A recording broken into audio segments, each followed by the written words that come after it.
Los sobrevivientes de Escobar que escaparon del castigo. La otra cara del poder detrás del cártel. Durante décadas, Pablo Escobar fue el rostro más visible de uno de los periodos más oscuros de Colombia. Sin embargo, tras su caída, muchos de sus aliados más cercanos no corrieron la misma suerte. Mientras su nombre quedó grabado en la memoria colectiva, hay otros que, en silencio, lograron lo impensable: sobrevivir, adaptarse y, en algunos casos, quedar libres, lejos del alcance de la justicia o de las represalias. ¿Cómo lo hicieron? ¿Qué fue de ellos después de todo? Carlos Leder fue uno de los cerebros más importantes del entramado internacional. Nacido en Armenia, hijo de un inmigrante alemán, vivió su juventud entre dos mundos: la cultura europea y el impulso libertario de los 60. Fascinado por la contracultura y las figuras autoritarias a la vez, Leder tomó un camino que lo llevó al epicentro del tráfico hacia Norteamérica. Desde las playas de las Bahamas hasta las avenidas de Miami, fue pionero en crear rutas aéreas que movieron cantidades impensables del producto que cambiaría el panorama global. Su alianza con George Young consolidó una operación aérea que funcionó como reloj suizo. Su visión lo convirtió no solo en multimillonario, sino en uno de los pilares que dio impulso al crecimiento del cártel de Medellín. A diferencia de Escobar, su ambición era más ideológica. A través de discursos incendiarios, buscaba derrocar el modelo de dominación económica de los países del norte sobre América Latina. Fundó incluso un partido político con un discurso nacionalista extremo, pero la historia tomó un giro drástico. Según versiones ampliamente aceptadas, fue el mismo Escobar quien pactó su entrega para calmar tensiones con el gobierno y enviar un mensaje de cooperación. Leder fue capturado en Colombia y extraditado en tiempo récord a Estados Unidos, donde fue condenado a cadena perpetua más de 100 años. Sin embargo, su colaboración posterior en casos de alto nivel le valió una reducción sustancial de pena. En el año 2020 fue liberado. Hoy, vive en Alemania, bajo perfil, con una salud frágil y una vida que apenas conserva sombras de lo que fue. Los Ochoa, la dinastía que supo detenerse a tiempo. En la misma cúpula donde Pablo Escobar forjó su imperio, los hermanos Ochoa fueron considerados pilares fundacionales. Juan David, Jorge Luis y Fabio Ochoa eran los herederos de una familia tradicional ganadera del país. Su entorno era acomodado, su educación cuidada y su apellido respetado en el mundo ecuestre. Pero ese linaje respetable quedó marcado por una decisión que transformó su legado: unirse al negocio ilícito que los convirtió en socios clave del cártel de Medellín. Los tres hermanos comenzaron como intermediarios discretos. Utilizaron su fachada de ganaderos para camuflar una operación que, con el tiempo, se volvió internacional. Controlaban rutas, coordinaban envíos y disponían de contactos en múltiples países. A pesar de su peso en el negocio, nunca fueron conocidos por usar la violencia como forma de control. Su estilo era más diplomático, más orientado a la negociación, en contraste con la línea agresiva de Escobar. Cuando la presión de los gobiernos se intensificó, entendieron que su tiempo estaba contado. Fue su padre, el patriarca de la familia, quien les instó a entregarse. A diferencia de Escobar, ellos confiaron en los acuerdos ofrecidos por el Estado colombiano. Se entregaron de manera voluntaria, cada uno en fechas distintas. Fabio fue el primero, luego siguió Jorge Luis y finalmente Juan David. Las penas que recibieron resultaron sorpresivamente leves si se comparan con la magnitud de sus acciones. Jorge Luis cumplió poco más de 5 años en prisión. Juan David, cerca de la misma cifra. Fabio, el más joven, también quedó libre en 1996, pero su historia no terminó ahí. Fabio volvió a ser capturado en 1999, vinculado a una operación internacional. Fue extraditado y condenado a más de 30 años en Estados Unidos. Su defensa asegura que fue víctima de un engaño y que jamás volvió al crimen. Hoy, continúa cumpliendo su condena y se espera que salga en libertad próximamente. Los Ochoa se alejaron del estruendo con una habilidad que no todos tuvieron. Supieron retirarse a tiempo, aunque no sin dejar heridas profundas en la historia del país. El Osito, el hermano leal que cayó entre el barro y los billetes. Roberto Escobar Gaviria, más conocido como El Osito, no fue un hombre cualquiera dentro del universo del cártel de Medellín. Antes de sumergirse en el mundo de su hermano, fue un ciclista destacado. Ganó decenas de competencias menores en los años 60 y se mantuvo entre los primeros puestos de la Vuelta a Colombia y el clásico RCN. Su apodo nació cuando, en una de esas carreras, llegó cubierto de barro hasta los ojos. Parecía un oso. y el sobrenombre quedó grabado. Durante años vivió del deporte y de su taller de bicicletas en Manizales, pero el ascenso meteórico de Pablo Escobar transformó radicalmente su realidad. Las bicicletas se convirtieron en una excusa, en una forma de legalizar flujos millonarios de dinero que nadie podía justificar sin levantar sospechas. Así, Roberto entró a formar parte de la estructura del cártel, primero desde la logística, luego como una figura de mayor peso. Dirigía operaciones, controlaba flujos de dinero y tenía acceso directo a la información más sensible del negocio. Cuando Pablo se entregó en 1991 y se recluyó en la catedral, Roberto también se entregó con él. No era una rendición simbólica, era lealtad familiar. Estuvo allí con su hermano, compartiendo el encierro, hasta que ambos decidieron fugarse. Más tarde, volvería a entregarse. En diciembre de 1993, Roberto fue víctima de un atentado. Le llegó una carta bomba que lo dejó parcialmente ciego y con graves lesiones auditivas. Se sospecha que fue un ataque de sus antiguos enemigos. A pesar de todo, sobrevivió. Pagó alrededor de 10 años en prisión y desde entonces ha vivido en libertad. Su etapa posterior ha estado marcada por la controversia. Convertida en museo, su casa en Medellín ofrecía tours sobre la vida de su hermano, algo que provocó el rechazo de las autoridades. Fundó, junto a un empresario sueco, la marca Escobar Inc., con la que comercializó productos como un supuesto teléfono plegable que resultó ser una estafa.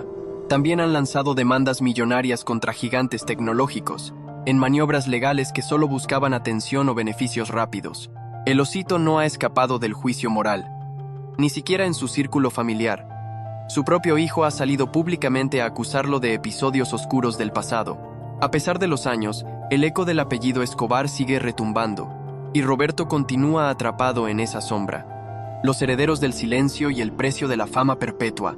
A diferencia de muchos otros integrantes del cártel de Medellín que terminaron con su historia cerrada entre barrotes o tumbas, Roberto Escobar ha intentado mantenerse a flote en una delgada línea entre la memoria histórica y la explotación comercial. Desde que recuperó su libertad, ha buscado capitalizar su vínculo con Pablo Escobar. Sin embargo, lo que para algunos es una simple estrategia empresarial, para otros es una forma cínica de revictimizar a todo un país. Una de sus principales apuestas fue convertir su antigua vivienda en un museo turístico que ofrecía visitas guiadas donde se relataban anécdotas del pasado, se mostraban objetos del capo y se promovía una visión edulcorada de los años más oscuros del narcotráfico. El lugar fue clausurado por las autoridades, que consideraron inaceptable que se lucrara con un pasado que causó tanto sufrimiento. Más tarde, Roberto fundó junto a un empresario sueco la polémica Escobar Inc., con la que comenzaron a comercializar productos como camisetas, perfumes y teléfonos móviles que prometían ser innovadores. El teléfono Escobar Fold, que ofrecían como un dispositivo revolucionario a precios increíblemente bajos, terminó siendo una estafa. Muchos compradores nunca recibieron sus productos y otros descubrieron que se trataba de teléfonos comunes, modificados estéticamente. Además de los productos dudosos, Escobar Inc. se ha involucrado en múltiples demandas mediáticas. Demandaron a Apple, Samsung y otras grandes compañías por cifras multimillonarias. Aunque ninguna de estas demandas prosperó, la estrategia les permitió mantenerse en el radar mediático. En paralelo, Roberto Escobar se ha enfrentado a un conflicto familiar profundo. Su hijo, Nicolás Escobar, ha declarado públicamente que no quiere tener relación alguna con su padre. Incluso lo ha acusado de estar involucrado en actos muy graves durante su época en el cártel. Estas declaraciones, sumadas a otras denuncias que se han hecho públicas en medios locales, han deteriorado aún más la imagen de Roberto en la opinión pública. En entrevistas recientes, el osito ha afirmado que se arrepiente de algunas decisiones del pasado, pero sostiene que fue una víctima más del sistema. Para muchos, sin embargo, sus acciones tras la cárcel no han ayudado a demostrar una verdadera redención. Al contrario, parecen más bien la continuación de un intento constante por seguir vinculado a una fama que, aunque manchada, no ha dejado de atraer miradas. Los invisibles del imperio y su misteriosa reaparición. A medida que el tiempo ha ido desdibujando los nombres más sonoros del cártel de Medellín, algunas figuras secundarias que fueron cruciales en la maquinaria de Pablo Escobar han emergido desde el olvido, sorprendiendo a muchos.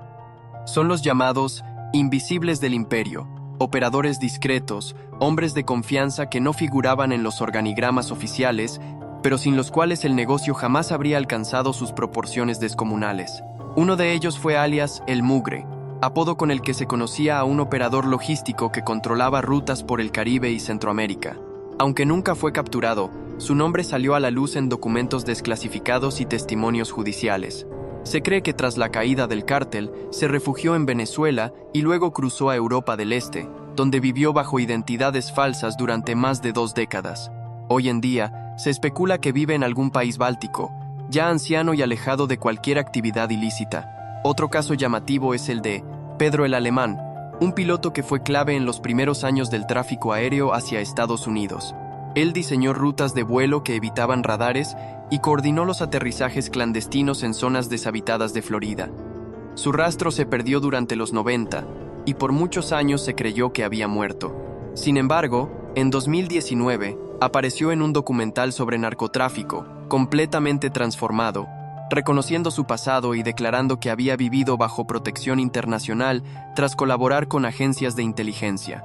El caso de alias Camilo el Contador también es peculiar. Fue quien diseñó una estructura financiera que permitió al cártel de Medellín lavar millones a través de bienes raíces y bancos en paraísos fiscales. Pese a su cercanía con Escobar, logró distanciarse del epicentro de la organización cuando ésta comenzó a ser más violenta. Se entregó de forma silenciosa a mediados de los años 90 y cumplió una condena corta tras colaborar con las autoridades. Hoy es consultor financiero en el extranjero. Vive bajo un nombre distinto y jamás ha concedido entrevistas. Estos personajes, aunque alejados de los reflectores, fueron pilares del imperio. Su bajo perfil fue su salvación, y ahora, décadas después, su legado sigue flotando en la sombra, como una advertencia muda de cómo las estructuras criminales también se sostienen gracias a quienes nunca alzan la voz. Los hombres que se reinventaron en la sombra. Cuando un imperio se desmorona, hay quienes caen con él y quienes se adaptan con astucia al nuevo orden. Tras la muerte de Pablo Escobar y la disolución del cártel de Medellín, varios de sus antiguos aliados eligieron un camino inesperado: reinventarse.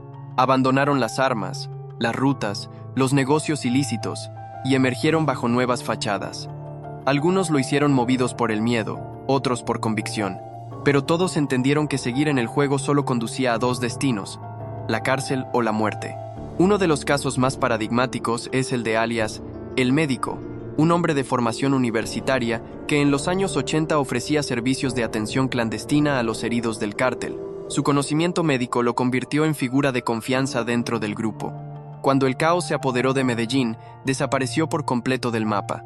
2 décadas después, un reportaje reveló que vivía en una pequeña comunidad rural, donde había fundado una clínica gratuita.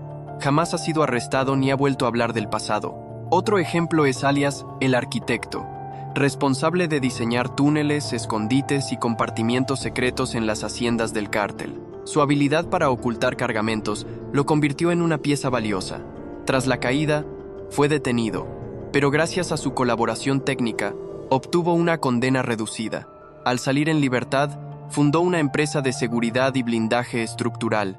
Hoy, irónicamente, se dedica a proteger a empresas contra delitos que él mismo ayudó a perfeccionar en el pasado. También está el caso de La Voz, un antiguo locutor de radio que prestaba sus servicios para enviar mensajes codificados por emisoras comunitarias. Su papel fue clave en la coordinación de movimientos secretos entre ciudades. Luego de cumplir una pena breve, se retiró del mundo de las comunicaciones y ahora se dedica a impartir talleres de oratoria y medios en centros juveniles, promoviendo un mensaje contrario al que una vez ayudó a propagar. Estas historias evidencian una verdad incómoda. El talento que sostuvo el narcotráfico en Colombia no venía solo de la violencia, sino también de mentes brillantes que, en otro contexto, pudieron haber destacado en campos muy distintos. Algunos lograron redimirse, otros simplemente cambiaron de piel. Lo cierto es que, al día de hoy, siguen caminando entre nosotros, bajo nuevas identidades, lejos del estruendo, pero con cicatrices que no se borran fácilmente. El dinero perdido del cártel de Medellín. En los días dorados del cártel de Medellín, se decía que el dinero circulaba más rápido que el oxígeno. Los billetes eran tantos que ni los bancos ni los escondites subterráneos bastaban para almacenarlos. Pablo Escobar, obsesionado con el secreto y la desconfianza, ordenó enterrar grandes sumas de dinero en fincas, selvas y montañas. Calculadoras de la época estimaban que el cártel perdía millones cada año, simplemente porque los ratones, la humedad o el olvido devoraban los fajos ocultos. Tras la caída del capo, comenzó una especie de fiebre del oro. Agricultores, trabajadores de la construcción y hasta buscadores de tesoros improvisados aseguraban haber encontrado dinero enterrado en tambores metálicos, cubierto con capas de tierra y cemento. Algunos lo entregaban por temor, otros lo gastaban hasta agotar cada billete. Pero lo cierto es que gran parte de esa fortuna nunca fue hallada.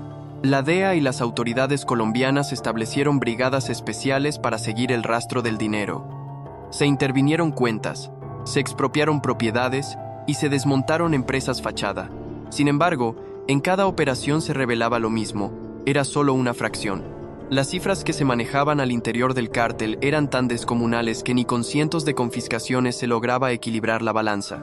Un informe confidencial del 2006, filtrado por un exfuncionario de inteligencia, indicaba que aún se desconocía el paradero de más del 50% del capital que alguna vez manejó el grupo de Escobar. Ese dinero, según el documento, podría haber sido invertido en mercados internacionales, empresas inmobiliarias, o simplemente estar oculto en bóvedas privadas de países sin tratados de extradición ni cooperación judicial. Algunos de los sobrevivientes del cártel, ya fuera por estrategia o silencio, nunca revelaron dónde estaba su parte. No es extraño que varios, incluso tras haber pagado condenas, vivan hoy de forma cómoda, sin que se les conozcan ingresos legales. En ciertos barrios de Medellín, todavía se rumorea que el dinerito del patrón sigue bajo tierra, esperando que alguien, con la suerte o la clave exacta, dé con su paradero. Y es que cuando se mueven sumas colosales sin control, el rastro se evapora, pero la sombra permanece. En cada casa antigua, en cada finca abandonada, en cada historia de fortuna repentina, resuena la pregunta: ¿y si encontraste uno de los escondites de Pablo? El legado silencioso que aún perdura. Cuando el eco de los disparos se extinguió y el rostro de Pablo Escobar dejó de figurar en las portadas de los periódicos, muchos pensaron que la historia había terminado. Pero el verdadero legado del cártel de Medellín no se quedó en los nombres ni en las cifras. Persistió en lo invisible, en lo que no se puede contar con exactitud. La huella que dejó en la cultura, en la política, en las calles, e incluso en la forma en que se habla del poder y el dinero en América Latina. Las estructuras del narcotráfico no desaparecieron, se transformaron. Los aliados de Escobar que sobrevivieron aprendieron de sus errores. Se hicieron más discretos, más calculadores y menos ruidosos. Mientras el capo construía zoológicos y salía en fotografías junto a políticos, sus aprendices entendieron que el verdadero control no está en la visibilidad, sino en la influencia sin rostro. Muchos de ellos se replegaron, lavaron sus nombres y siguieron operando desde las sombras. Por otro lado, la figura de Escobar se convirtió en un símbolo contradictorio. Para algunos fue el villano que sumió al país en una era de dolor, destrucción y miedo. Para otros, un benefactor que ayudó a los barrios marginales y que, según dicen, hizo más que el propio Estado. En esta dualidad, su imagen se comercializó. Apareció en camisetas, series de televisión, tours turísticos y libros. El morbo se mezcló con la admiración, y el relato se volvió una industria rentable. A nivel social, miles de familias siguen viviendo con el vacío que dejó la violencia de aquellos años. Hijos sin padres, madres que no volvieron a ver a sus hijos, testigos silenciados para siempre. Pero también hay generaciones que nacieron después, que no conocieron el sonido de los helicópteros ni el miedo de salir a la calle, pero que crecieron escuchando las historias. El narcotráfico dejó una herida profunda, pero también una marca en la identidad colectiva. Hoy, muchos de los viejos aliados del cártel viven bajo perfiles bajos, con nombres distintos y vidas transformadas. Algunos están en Europa, otros en pequeñas ciudades de Colombia y unos más en paraderos desconocidos. Pero todos comparten algo: el recuerdo de haber sido parte de uno de los capítulos más oscuros y complejos del siglo XX. Y quizás, lo más inquietante es que todavía no se ha dicho todo. El silencio de algunos, la desaparición de pruebas y los pactos jamás escritos mantienen abierta una historia que, oficialmente, ya terminó. Pero en los márgenes, aún respira. Si esta historia te impactó tanto como a nosotros al investigarla, suscríbete ahora mismo a Infrarrojos Criminales. Aquí desenterramos los secretos que otros prefieren callar y te mostramos la verdad que se esconde en la penumbra de los archivos olvidados. Comparte este video, deja tu opinión en los comentarios y prepárate, porque lo que viene va a sacudirte.